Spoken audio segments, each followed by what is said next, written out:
जय हिंद प्यारे विद्यार्थियों। आज की दिनांक है हमारी 29/1/25 अर्थात आज से हम शुभारंभ करेंगे उत्कृष्ट मध्य प्रदेश से। जो पुस्तक है आपकी कौन सी है?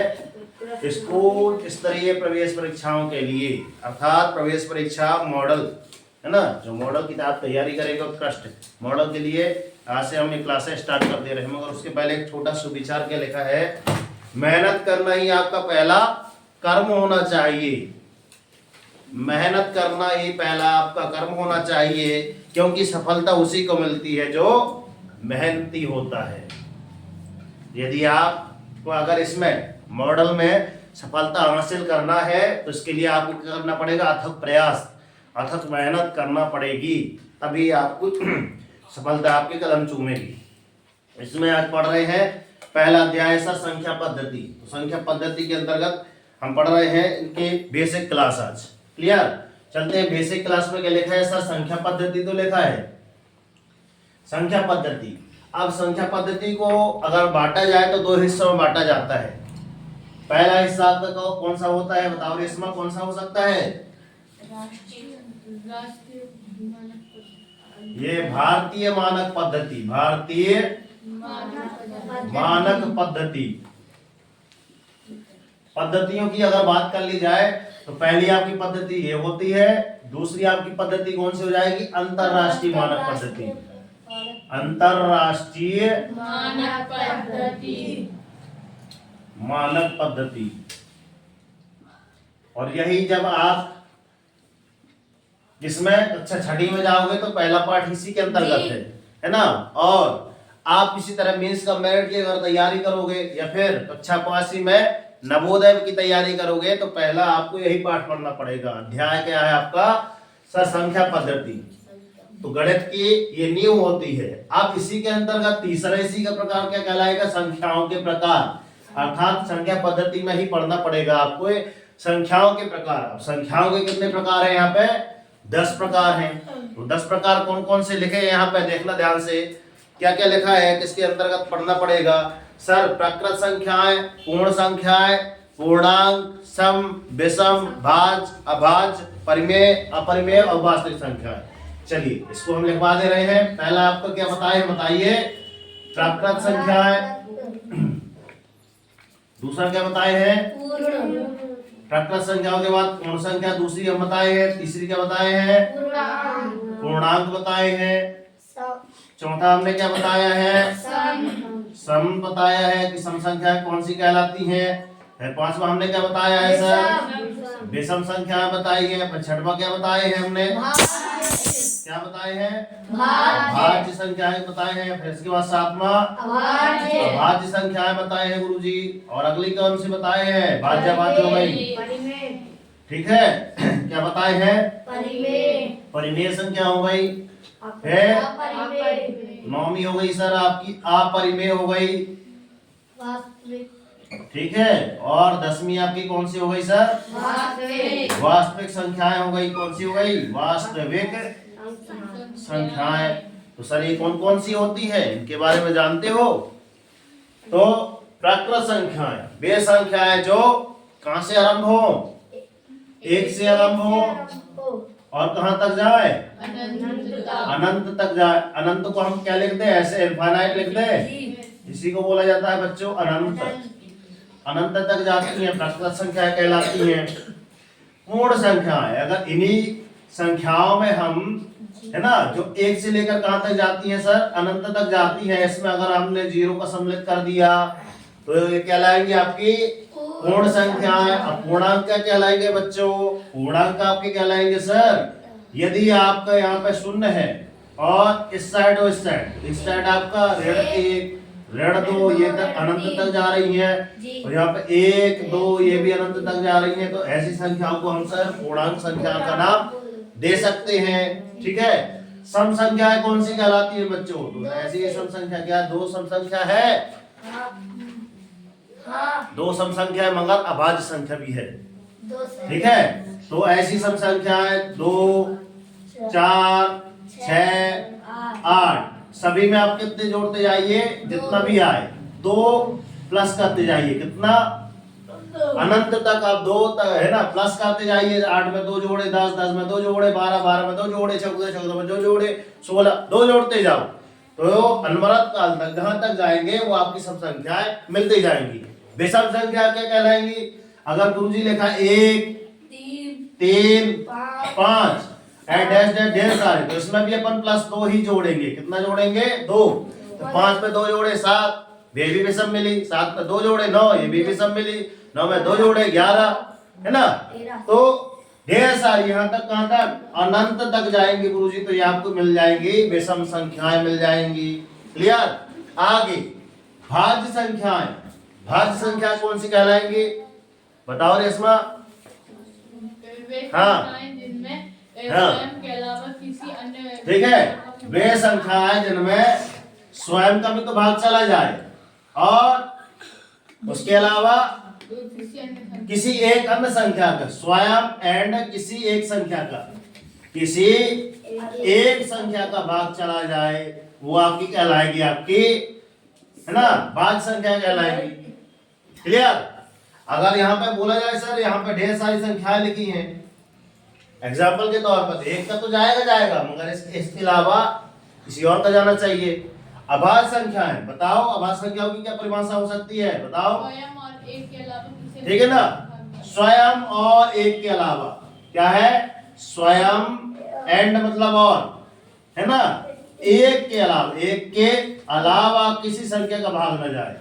एक नहीं, एक के अलावा नहीं, इसके अलावा एक मतलब होता है एक कोई सा भी अंक ले लो, 2 3 4, एक बस एक ओनली एक, स्वयं और एक, स्वयं एक के अलावा। ठीक है ना, एक नहीं एक के अलावा। हाँ। चलो ठीक है, एकदम क्लियर कर लेंगे यहाँ पे कि एक हिंदी वाला है कि एक गणित वाला है, तो पूरा क्लियर कर लेंगे। अब चलते हैं आप परिमेय संख्या है, 2 मिनट से लगा रहे। परिमेय संख्या है, परिमेय संख्या कौन सी कहलाएंगे? जिनको हम P बटे Q के रूप में व्यक्त कर सकते हैं गुरुजी, वो आपकी परिमेय संख्या कहलाती हैं। जैसे आपकी कितनी 4 बटे 5 कह सकते हैं क्या?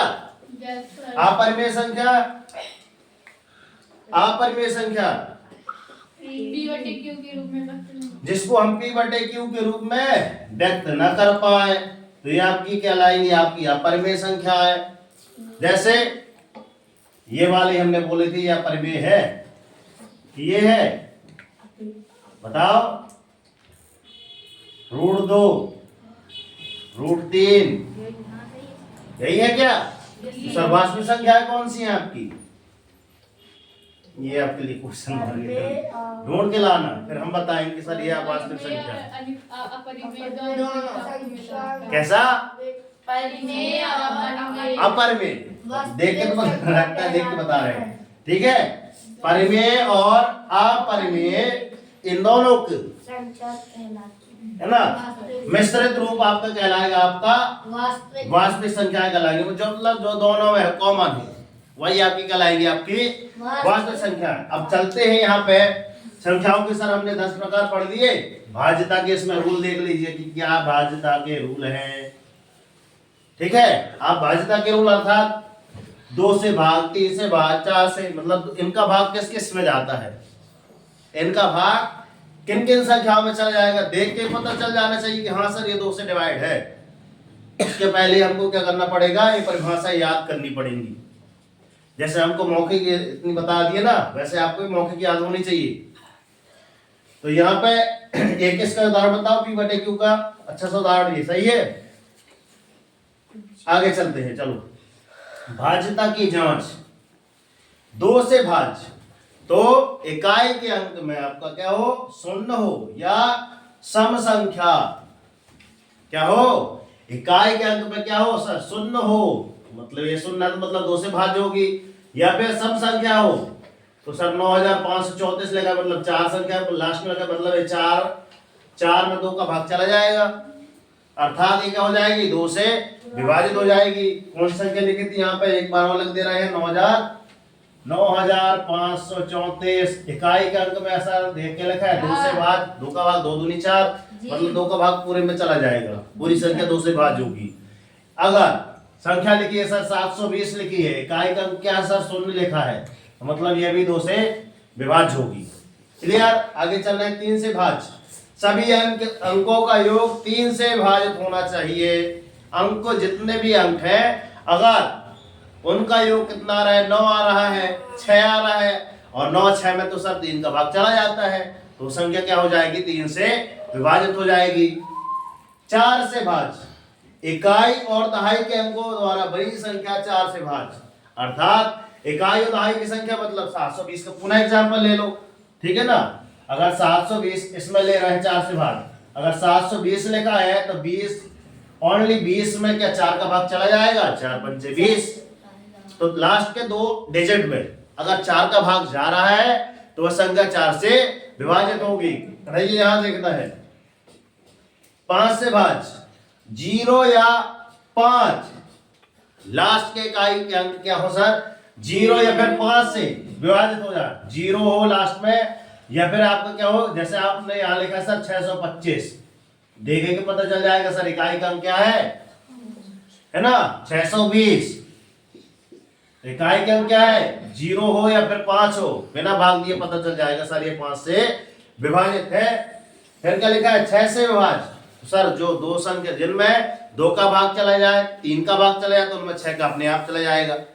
जैसे एक नंबर है आपका 12, तो 3 चौके 12, 2 छक्का 12, तो 6 एकम 6, 6 दूनी 12। एक ऐसी संख्या जिसमें दोनों का भाग चला जाए तो वो 6 से भी भाग चला जाता है, तो अर्थात 6 से क्या हो जाएगी आपकी भाज्य हो जाएगी। 8 से 7 का यहाँ पर नहीं आया, 7 का आप पढ़ के आएंगे, अगर नहीं पढ़ते बनता तो फिर हम पढ़ाएंगे अगली बार। कुछ तलाश कीजिए, क्योंकि यदि आज आपने तलाश की कहीं खोजा तो आपका अनवरत काल तक याद रहेगा। अगर मैं बता दिया आपने नहीं खोजा कभी भूल भी जाएगा, अगली बार मैं बता भी दूंगा, तो इसलिए पहले आप खोजिए। 8 से भाज्य। अंतिम 3 अंकों द्वारा बनी संख्या में 8 का भाग जाना चाहिए। अभी तक 4 के लिए क्या था, 4 में तक लास्ट की 2 संख्या, मगर यही क्या है 4 दूनी 8। 8 से भाज्य तक का रूल क्या है, लास्ट के 3 अंक, लास्ट के 3 अंक 4000 या फिर 512 लिख लो, लास्ट के मतलब ये तीनों अंक, तीनों अंक में क्या किसका भाग चला जाएगा 8 का, मतलब तीनों अंक मतलब लास्ट के 3 अंक में अगर 8 का भाग जा रहा है तो ये क्या होगा 8 से विभाज्य होगा। ठीक है। 9 से भाज्यता का रूल, सभी अंकों का योग 9 से विभाजित होना चाहिए, मतलब सभी अंकों का जब जोड़ कर दो एक साथ, ऐसे आपको 3 का रूल बोलता था, सभी अंकों के योग 3 से विभाजित हो तो ये क्या हो जाएगा 3 से भाज्य हो जाएगा। मगर इसमें क्या लिखा है सभी अंकों का योग अगर 9 से विभाज्य है, क्या है 9 से, इन टोटल योग अगर 3 से भाज्य है तो 3 से भाज्य होगा।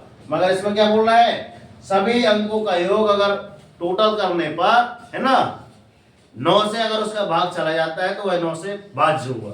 फिर आता है 10 का तो है नहीं, लास्ट में 0 हो तो मतलब 10 से भाज्य है। 11 से भाज्य का रूल, सम और विषम के अंतर का योग, मैंने यहाँ पे एक संख्या लिखी है 6655, मतलब ये पहला अंक ये है, दूसरा ये है, तीसरा ये है, चौथा अंक ये है, तो इसका पहला अंक, पहला मतलब क्या लिखा है समंक, समंक कौन सा आएगा आपका 2 और 4, क्या आएगा आपका 2 और 4, 2 और 4 में कौन सा है सर 6 है और 5 है, इन दोनों का योग कितना हो गया सर 11 हो गया। फिर क्या लिखा है विषम अंक, विषम अंक का मतलब 1 और 3, 1 का 3 का, एक में आपका क्या लिखा है सर 6 लिखा है और इसमें क्या लिखा है 5, इन दोनों का जोड़ किए तो सर 11, तो 11 और 11 इन दोनों का क्या लिखा है, इन दोनों का हमने योग कर दिया, मतलब ये योग हो गया आपका, और इन दोनों का अंतर मतलब 11 में से 11 गए शून्य हो गए। तो जिसमें आपको शून्य मिलता हो या फिर जो भी संख्या आए लास्ट में 11 से भाग और उसमें चला जाता है तो पूरी संख्या आपका बिना भाग दिए पता चल जाएगी सर ये 11 से भाज्य है। ये रहे आपके भाज्यता के रूल। क्लियर। तो अभी भी समय है, अगर हमने गणित में है ना, अगर इन चीजों को हमने पहले संख्या पद्धति के बारे में, और मैं यहाँ पे बता देना चाहूंगा कि संख्या पद्धति में अपने यहाँ पे क्या आता है, जैसे सर यहाँ पे इकाई, दहाई, सैकड़ा, है ना, हजार, 10,000, लाख, 10 लाख, करोड़, 10 अरब, 10 अरब, सब है ना। पदम, 10 पदम, महापदम तक संख्याएं है। तो इसका पिछला वीडियो आपने नहीं देखा तो मैं एक बार ग्रुप में भेज दूंगा, डिस्क्रिप्शन बॉक्स में लिंक भी डाल दूंगा, तो आप कल लिख के भी लाएंगे, पढ़ के भी आएंगे। ओके, इसी के हमने ये संख्या अंतरराष्ट्रीय पद्धति सर, इसमें हम क्या पढ़ते हैं सर, क्या पढ़ते हैं 1, 10, 100, है ना, मिलियन, बिलियन, ट्रिलियन, यहाँ तक की। तो ये दोनों सारणी आप कल लिख के लाएंगे, वीडियो हमारे पास है, हमें इसको भेज देंगे ग्रुप में, तो उसको लिख के एक बार रिवाइज कर लीजिएगा, है ना। हमने बहुत ही अच्छे तरीके से पढ़ाया है, तो अच्छे से पढ़ के भी आना, देख के भी आना, कम से कम 2 बार जरूर देखना और लिख के भी लाएंगे आप, है ना। और पहले हमने बता दिया कि यार गणित की अभी क्या है सर, पहली क्लास है अभी, है ना, गणित की पहली क्लास है। गणित में हमको क्या याद होना चाहिए सर, पहली चीज है परिभाषाएं। तो अब हमने क्या किया है सर, है ना, परिभाषा में फोकस किया आज। उसके बाद अगली बार हम सूत्रों में करेंगे और उसके बाद अगली चीज हम करेंगे सर विधि में। तो अगर जिनको भी ये गणित नहीं बनती है तो गणित बनने का एक ही मात्र फार्मूला है कि आपसे ये परिभाषाएं, विधि और ये सूत्र वगैरह याद होना चाहिए, ठीक है ना। तो मिलते हैं नेक्स्ट वीडियो में, तब तक के लिए सर जय हिंद, वंदे मातरम, राष्ट्रीय तिरंगे झंडे की जय, सरस्वती मैया की जय। और हमेशा क्या बोलते हैं दोस्त, कि कर दिखाओ वैसा कि दुनिया करना चाहे, हो जाओ संघर्ष करो, जब तक नहीं रुकना जब तक कि आपको आपका लक्ष्य न मिल जाए। और डेली मॉर्निंग उठकर टारगेट सेट कीजिए, एक छोटा सा टारगेट लीजिए, मगर डेली मॉर्निंग उठकर टारगेट जरूर सेट कीजिए। और देखना जब तक टारगेट अचीव नहीं हो जाता ना, सबसे अंत की नींद बिल्कुल त्याग ही देना है। और जिस दिन आपका टारगेट अचीव हो जाएगा, अर्थात आज का टारगेट हमने पूरा किया, अर्थात जैसे आज का टारगेट मैंने बता दिया, इनके वीडियो आपको लिख के लाना है, ये परिभाषा है आपको याद करके आना है। अगर इतना भी आपको याद नहीं होता और सो गए तो खो गए, मगर जब इतना याद हो जाएगा और हमको सुना देंगे तो उस दिन आपकी लाइफ ऑटोमेटिक चेंज हो जाएगी। कैसे चेंज हो जाएगी, मंडे टेस्ट में यही सारी वीडियो आपकी काम आएगी। एक वीडियो हम देंगे, जब उसमें नंबर आपके आ जाएंगे तो आपकी लाइफ ऑटोमेटिक चेंज हो जाएगी, ठीक है। यदि आप बोलते हैं सर मैं भारत देश का सच्चा नागरिक हूँ, कमेंट बॉक्स में जय हिंद जरूर लिखें। मिलते हैं नेक्स्ट वीडियो में, तब तक के लिए जय हिंद प्यारे विद्यार्थियों, मिलते हैं नेक्स्ट वीडियो में। बोलिए जय हिंद सर जी, चलिए होता नहीं।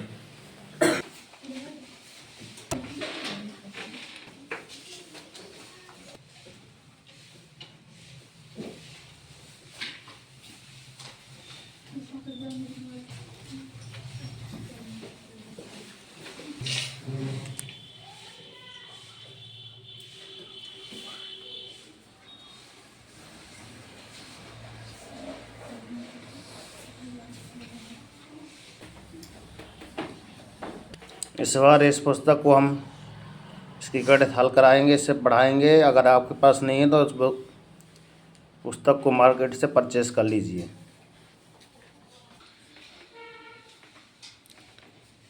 और कल हम मानचित्र बनाकर लाएंगे भारत देश का, सभी राज्यों सहित।